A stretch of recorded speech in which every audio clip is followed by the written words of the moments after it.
আসছে নন্দকুমার থেকে গাড়িগুলো আসছে। আর এই দিকটা হচ্ছে হলদিয়া যাচ্ছে, হলদিয়া। এটা হচ্ছে ন্যাশনাল হাইওয়ে NH-41 রোড এইটা।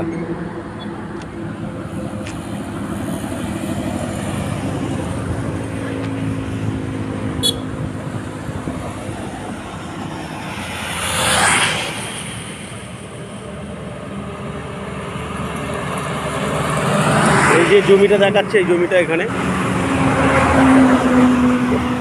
নামবো কি করে রাখছি।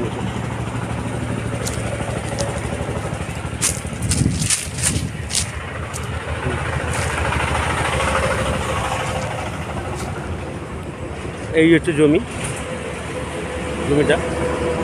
এই যে ইলেকট্রিক পোস্ট দেখা যাচ্ছে, এই ইলেকট্রিক পোস্ট থেকে এইদিকে ফোন, এদিকে ফন্ট আছে প্রায় 120 ফুটের মতন ফন্ট হবে এইটা। এইভাবে জমি, এখানে বড় বললে বড় কাজ করা যাবে। এটা পিছনে হাই টেনশন লাইন আছে অনেক দূরে। মাঝ থেকে একটা সার্ভিস রোড গেছে, পাড়ার পঞ্চায়েত রাস্তা।